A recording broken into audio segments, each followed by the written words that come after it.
আসসালামু আলাইকুম, নানমিজ কিচেনে আপনাদের সবাইকে স্বাগত। তো আজকে বাজার থেকে একটা ইলিশ মাছ নিয়ে এসেছে আমার ছেলে। তো মাছটা আমি কেটে ধুয়ে পরিষ্কার করে নিয়েছি। তো পটল নিয়ে আসছে, সাথে পটল দিয়ে ইলিশ মাছ দিয়ে রান্না হবে। তো আপনারা ভিডিওটা প্রথম থেকে শেষ পর্যন্ত দেখবেন, আশা করছি ভালো লাগবে। তাহলে চলুন রান্না শুরু করে দেই। তো আমি চুলাতে একটা প্যান বসিয়ে দিয়েছি। আমার প্যানটা গরম হয়ে গেছে, দিয়ে দিচ্ছি রেগুলার রান্নার তেল। যেহেতু ইলিশ মাছ দিয়ে পটল রান্না হবে, গরম হয়ে গেছে। এখন মাছগুলো ভেজে নিব। যেহেতু ইলিশ মাছ আমি বেশি ভাজবো না, হালকা করে ভেজে নিব মাছগুলোকে। তেল গরম হয়ে গিয়েছে, দিয়ে দিচ্ছি মাছ।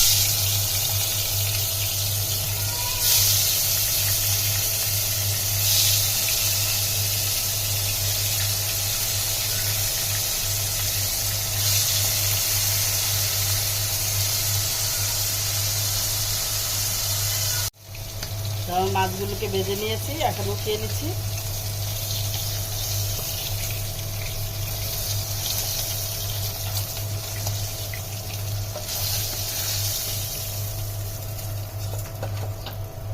আমি পটলগুলোকে লবণ হলুদ মেখে রেখে দিয়েছিলাম, এখন পটলগুলোকে ভেজে নিচ্ছি।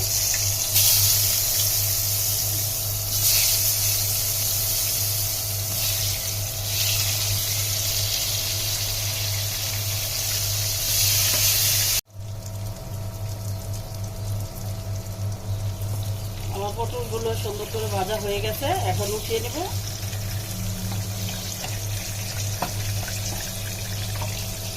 এখন আলুগুলোকে সুন্দর করে লাল করে ভেজে আলু দিয়ে দিয়েছি,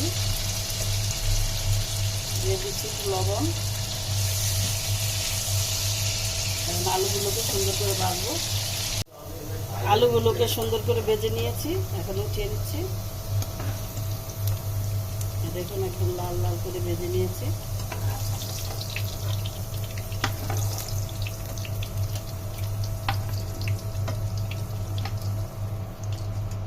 একই তেলে দিয়ে দিচ্ছি পেঁয়াজ।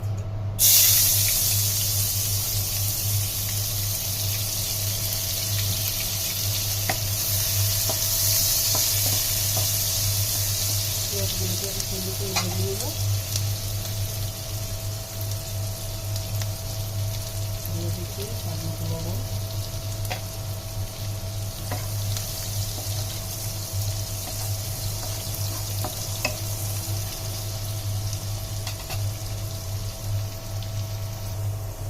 পেঁয়াজগুলো ভাজা হয়ে গিয়েছে, দিয়ে দিচ্ছি আদা রসুন বাটা।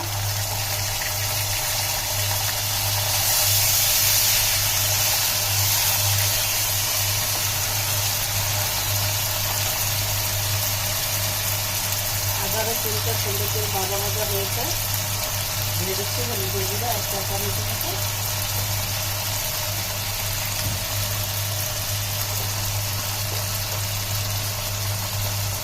মরিচের গুঁড়া দিয়ে দিচ্ছি 7 চা চামচ।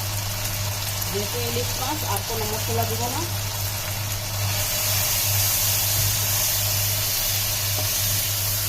মশলাটা কষানোর জন্য একটু পানি দিয়ে দিচ্ছি।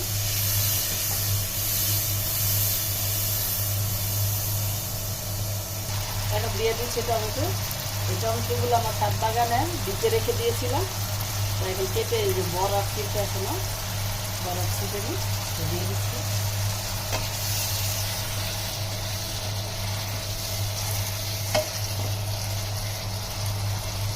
আমি প্রতি বছরে টমেটো আমার কিনতে হয় না, বড় যদি কম রাখা হয় তাহলে মনে হয় 1-2 মাস কিনতে হয়, তাও গাছ লাগানোর সময়।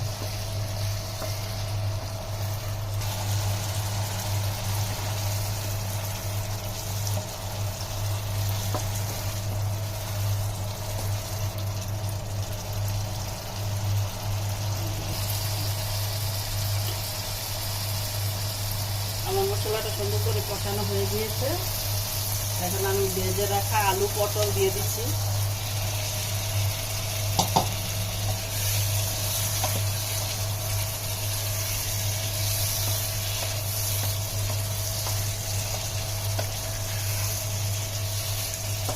এখন সুন্দর করে একটু কষাবো তরকারিগুলোটা।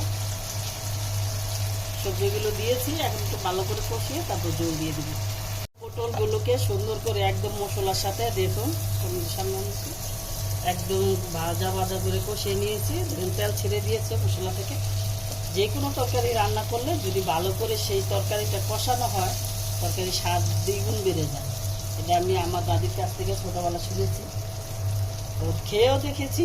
তো এখন দিয়ে দিচ্ছি পরিমাণ মতো ঝোল, যেহেতু পটলে পাতলা ঝোল হবে ইলিশ মাছ দিয়ে, তো আমি পানির পরিমাণটা একটু বেশি করে দিব।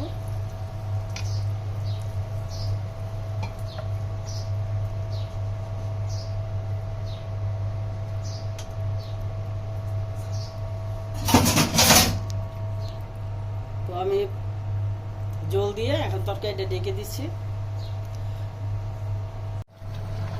তরকারির বলক চলে আসছে, দিয়ে দিচ্ছে মাছগুলো, ভেজে রাখা মাছ।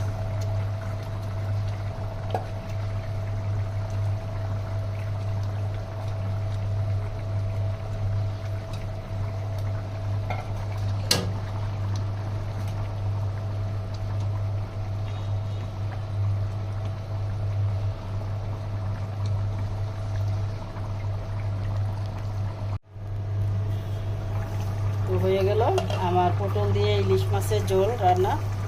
এইভাবে তরকারি রান্না করলে কিন্তু খেতে খুবই ভালো লাগে, আমার ছেলে মেয়ে খুবই পছন্দ করে। তো এখন তরকারিটা হয়ে গেছে, আমি নামিয়ে নিচ্ছি।